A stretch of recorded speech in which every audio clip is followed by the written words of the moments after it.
Hi guys, V4U reaction ചാനലിന്റെ പുതിയൊരു വീഡിയോയിലേക്ക് എല്ലാവർക്കും സ്വാഗതം.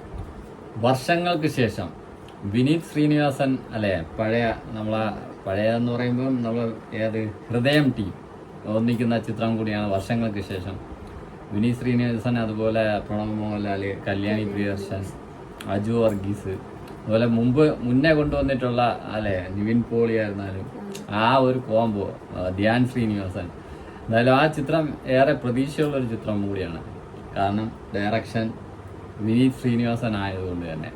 അതിൻ്റെ ടീസറാണ് ഇപ്പം പുറത്തു വന്നിരിക്കുന്നത്. അതായത് നമുക്ക് ആദ്യം ടീസർ വന്നിട്ട് വരാം.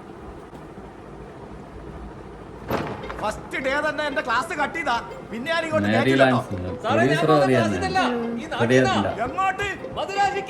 ഇനിയെല്ലാം തൊലഞ്ഞു പോവണം.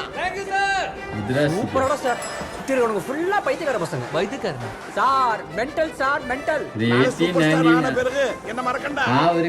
സ്വാമിനാഥൻ, ഞാനൊരു അനാഥനാണ്. ഒരമ്മയുടെ വാത്സല്യം, ഒരച്ഛന്റെ സ്നേഹം എനിക്ക് കിട്ടിയിട്ടില്ല. ബാക്കി എല്ലാം പറ്റും. ഞാൻ രക്ഷപ്പെടും.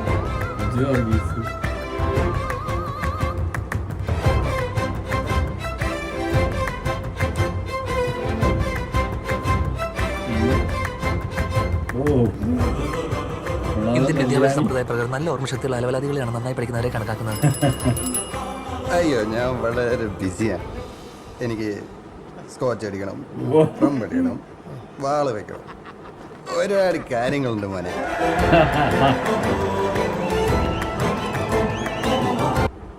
പോളി എന്തായാലും പ്രണവ് മോഹൻലാൽ വേറെ ലുക്കിൽ അല്ലേ, ഹെയർ സ്റ്റൈൽ ആയിരുന്നാലും താടി ആയിരുന്നാലും സൂപ്പർ ലുക്കിലാണ് വരുന്നത്. ഒരു 80 ആ ഒരു 90s ആ ഒരു കാലഘട്ടമാണെന്ന് തോന്നുന്നു. അതുപോലെ ധ്യാൻ ശ്രീനിവാസൻ ആയിരുന്നാലും ക്ലീൻ ഷേവ്, അതായത് തടിയൊക്കെ കുറച്ച് പുള്ളി വേറെ നല്ലൊരു ലുക്കിൽ നിൽക്കുകയാണ്. പിന്നെ നമ്മുടെ പ്രൊഡ്യൂസർ, ഹൃദയത്തിൻ്റെ പ്രൊഡ്യൂസർ തന്നെയാണ് അതിൻ്റെ ബാനർ. ഏതായാലും നമുക്ക് ഇതിൻ്റെ ബാക്കി കണ്ടിട്ട് വരാം.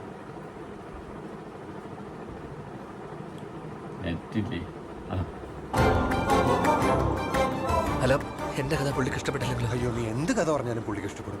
ഇത്രയും മണ്ടനായ ഒരു പ്രൊഡ്യൂസർ എനിക്ക് ഇനി ജന്മത്തിൽ കിട്ടൂല.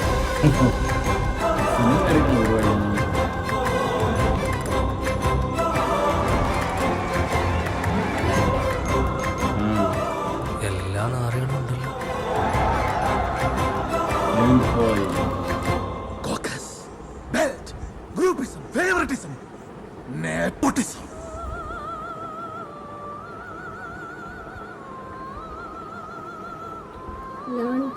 ഏപ്രിലിൽ അങ്ങനെ ചിത്രം ഏപ്രിലാണ് വിഷു റിലീസായിട്ടാണ് ആ തിയേറ്ററിൽ എത്തുന്നത് ആ ഒരു യങ്സ്റ്റേഴ്സ് എല്ലാം ഒരു സൂപ്പർ മൂവി തന്നെ ആയിരിക്കും നല്ലൊരു കിടിലൻ കാസ്റ്റിംഗ് ആണ് വിനീത് ശ്രീനിവാസൻ ഈ ചിത്രത്തിന് കൊടുത്തിരിക്കുന്നത്. നിവിൻ പോളി ആയിരുന്നാലും പ്രണവായിരുന്നാലും അതുപോലെ അജു വർഗീസ്, പിന്നെ ബേസിലുണ്ട്, അങ്ങനെ ധ്യാൻ, അങ്ങനെ കിടിലൻ സ്റ്റാർ കാസ്റ്റിംഗ്. അതുപോലെ നമുക്കറിയാം വിനീത് ശ്രീനിവാസൻ എന്ന ഡയറക്ടറിൽ ജനങ്ങൾക്ക് വിശ്വാസമാണ്. കാരണം പുള്ളി മുന്നേ എടുത്തു വച്ചിട്ടുള്ള ചിത്രങ്ങൾ അങ്ങനത്തെയാണെന്ന് നോക്കി. അപ്പോൾ ഇതും പ്രതീക്ഷയുള്ള മൂവിയാണ്. പിന്നെ കല്യാണി പ്രിയദർശൻ, എന്തായാലും അതിൻ്റെ ടീസറാണ് ഇപ്പം പുറത്തു വിട്ടിരിക്കുന്നത്. പിന്നെ ട്രെയിലർ പറയാൻ കിടക്കുന്നില്ല. അപ്പോൾ ഏപ്രിൽ 14 റിലീസിനോടനുബന്ധിച്ചായിരിക്കും ട്രെയിലർ വരുന്നത്. എന്തായാലും ട്രെയിലർ സൂപ്പറായിട്ടുണ്ടായിരുന്നു. ഇത് സിനിമയ്ക്കുള്ളിലെ ഒരു കഥയാണെന്ന് പറയുന്നത് അങ്ങനത്തെ ഒരു സ്റ്റോറിയാണ്. ഏതായാലും ട്രെയിലർ വരട്ടെ. എന്തായാലും ബാക്കി ടീസറെല്ലാം പൊളി. Wind up ചെയ്താലാ?